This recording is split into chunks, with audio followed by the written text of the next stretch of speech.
안녕하세요. 방 대표입니다. 전편에 우리가 베트남 결혼을 하면서 확실성이 없어서 불안한 마음에 선택을 선뜻 하지 못하는 거라고 말씀을 드렸었는데요.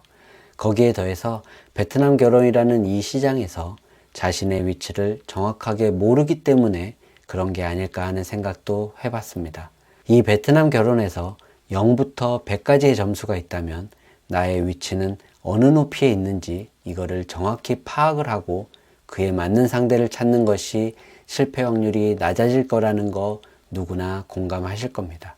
점수로 표현하는 게 좀 불편할 수 있지만 수치상으로 이만큼 이해가 빨리 되는 건 없기에 그냥 말해 볼게요.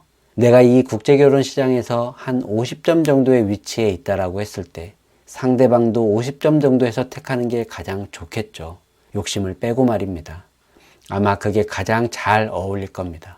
신부 역시 자신의 위치를 잘 알고 있을 테니까요. 서로 욕심 부리지 않고 만족하며 살 수 있겠지요. 하지만 우리도 그렇고 베트남 신부도 그렇고 웬만하면 나보다 나은 위치에 있는 사람을 원할 겁니다. 그게 욕심의 시작이죠.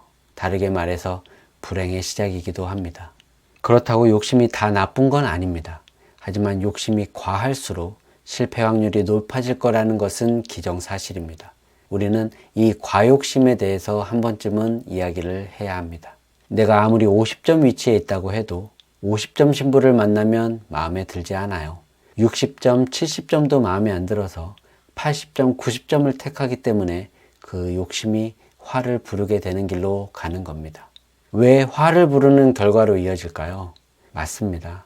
신부도 자기가 80점, 90점인 걸 알기 때문에 그래요. 그들도 이 결혼이 기울어졌다고 생각을 합니다. 그리고 우리는 분명히 이걸 알고 있습니다. 이런 상담이 그런 예입니다. 대표님, 저는 재혼이고 자녀가 있는데 베트남에서 재혼과 만나야 하나요? 라고 의견을 묻고 있지만 초혼의 여성과 결혼이 가능하냐고 묻는 거지요. 그리고 결국 가능하다고 말하는 회사로 선택을 하게 됩니다. 여기서 우리는 느끼는 바가 있어야 합니다. 아니면 내가 반대인 20살 신부로 입장을 바꿔서 생각을 할 수 있어야 합니다. 답은 의외로 바로 나옵니다. 욕심을 빼고 이걸 모르는 신랑님은 안 계세요. 세상사 이치가 대부분 그렇죠. 너무 기울면 한쪽은 반드시 불만이 생기게 마련입니다. 그 불만을 안고 결혼한 것 자체가 위험이고 그 위험은 어떠한 식으로든 표출이 됩니다. 하지만 이 불만을 우리는 노력으로 또 잠재울 수도 있습니다. 전편에 말씀드린 돈으로 사랑을 살 수 있다라는 영상이 그 해답일 수도 있고요. 참 쉽지 않아요. 욕심을 낮춰라, 마음을 열어라, 배려하고 이해해라, 돈을 더 써라 등등 뭐가 이렇게 할 게 많은지요. 근데 어떡해요? 우리가 너무 늦게 왔는데. 반대로 우리가 기운 결혼이라고 생각할 때는 어때요? 네, 바로 버립니다. 파혼이라는 이름으로.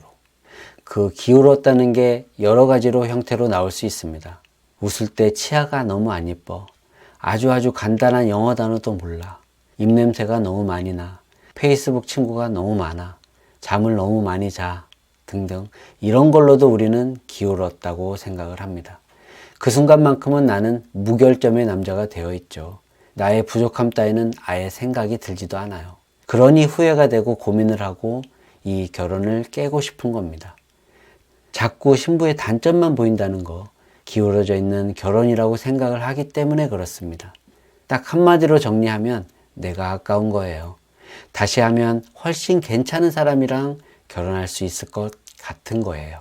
그래도 나는 80점, 90점 되는 위치에 있는 신부를 만날 수 있지 않냐고요? 만날 수 있죠. 있습니다. 그렇게 해서 결혼해서 잘 사는 신랑분들도 분명히 있으니까요. 하지만 내가 그 기울기에 아래쪽에 있다면, 즉 나의 위치는 70점인데 90점 신부와 결혼을 했다면 조마조마해야 되는 것은 맞습니다. 그리고 거기에 따른 노력이 들어가야 합니다. 베트남에서의 나의 위치는 어느 정도일까? 그리고 내가 만날 수 있는 사람은 어느 정도일까? 그리고 나는 어떤 사람을 만나야 하나? 우리는 고민을 해봐야 합니다. 마음에 들지 않는 신부와 결혼하라는 이야기가 아닙니다. 그렇게 마음에 들지도 않는 결혼을 하는 신랑 없어요. 안 하면 안 했지. 하지만 욕심을 내서 혹은 업체가 정말 많이 신경을 써서 괜찮은 신부랑 결혼을 하게 되었다면 기울어진 결혼을 했다라는 것을 빨리 인정을 하고 그 기울기를 줄이고 수평을 맞추려고 노력을 해야 한다는 말을 전편에 이어서 하고 있는 겁니다. 결혼이라는 중요한 결정을 할 땐 혼자 하려 하지 마세요. 저같이 먼저 결혼한 선배들이 있으니까요.